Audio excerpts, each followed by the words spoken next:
দেশের 70% মানুষ কৃষির সাথে জড়িত আছে। 70% মানুষের অর্থনীতি যদি চাঙ্গা হয়, দেশের অর্থনীতি চাঙ্গা হবে। অতীতে যা হয়েছে সেখান থেকে আমরা বেরিয়ে আসতে চাই। আমরা দেশের উন্নতি চাই। আমরা বিশ্বাস করি, মাননীয় প্রধানমন্ত্রী বিশ্বাস করে, আমি ব্যক্তিগতভাবে বিশ্বাস করি, আপনারাও বিশ্বাস করেন, দেশের 70% মানুষ কৃষির সাথে জড়িত আছে। 70% মানুষের অর্থনীতি যদি চাঙ্গা হয়, দেশের অর্থনীতি চাঙ্গা হবে। এই বিশ্বাস আমাদের 16 আনা ধারণ করি, লালন করি। এখানে গণতান্ত্রিক দেশ, বিভিন্ন দল থাকবে, মত থাকবে, থাকতেই পারে, কিন্তু জাতীয় বৃহত্তম স্বার্থে এই কৃষক কার্ডে আমরা কোনো দলের সংকীর্ণতার ঊর্ধ্বে থাকবে, এটা জাতির জন্য। এখানে আপনারা আমাদের যে বক্তব্য দিয়েছে, ওইখানে একটা জিনিস আপনি শুনেছেন, নতুন নতুন ডাটা আমরা এর ভিতরে ইনভলভ করাবো। এখন 10টা, একদিন হয়তো অনেক ডাটা এখানে ইন করবে। এর মূল উদ্দেশ্য কি, মূল ইয়েটা কি? অনেক সময় কৃষক যেখানে যেই ফসল উৎপাদন করে, প্রথমত তাকে আমরা ইনফরমেশন দিচ্ছি যে আপনার এই মাটি এই ফসলের জন্য সবচেয়ে উপযোগী, যেটা কৃষক হয়তো জানে না।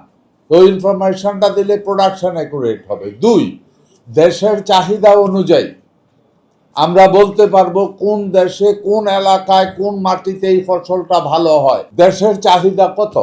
ওই চাহিদা অনুযায়ী আমরা কৃষকের মধ্যে উৎপাদনটা ডিস্ট্রিবিউশন যদি করি, তাইলে অবশ্যই এখন তো প্রত্যেকটা পণ্যেরই বিক্রয় মূল্য নির্ধারিত করা আছে, কিন্তু ওই নির্ধারিত মূল্যে বাজার ব্যবস্থা ওইভাবে নাই বলে ওই নির্ধারিত মূল্য কৃষক উপভোগ করতে পারছে না।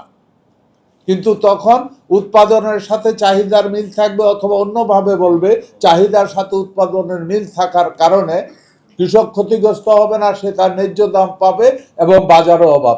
আমরা শুধুমাত্র এই ভর্তুকিটা যেটা, এটা আমরা একেবারে ভূমিহীন কৃষক, প্রান্তিক কৃষক এবং ক্ষুদ্র কৃষক, একেবারে ছোট কৃষক যারা, তাদের জন্য এটা। আর এখানে মূল আপনি আমাদের ইয়েটার মধ্যে দেখবেন, আমরা মাঝারি কৃষক এবং বড় কৃষক যারা, তাদেরকে এই কার্ডটা দেওয়া হচ্ছে, কিন্তু এই কার্ডের এগেনস্টে যে অর্থটা সেটা না। আমরা যে কৃষকেরা এই 2500 টাকা উপকৃত হবে এবং তাদের রিয়েলি প্রয়োজন, ওই গ্রুপ অফ পিপলকেই আমরা একেবারে বাংলাদেশের যত লোক যত ধরনের কৃষির সাথে জড়িত আছে, এবং যদি সে পান চাষি হয়, সে পান চাষি হিসাবে সে এনলিস্টেড হবে।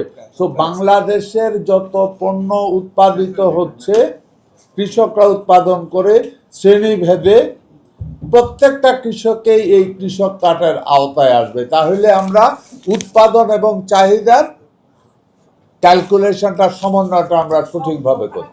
নারী পুরুষ, কৃষক তো কৃষক যেই থাক, সে এটার আওতায় আসবে। এটা স্পেশালি কোনো পুরুষের জন্য না, আমরা কৃষক বলেছি।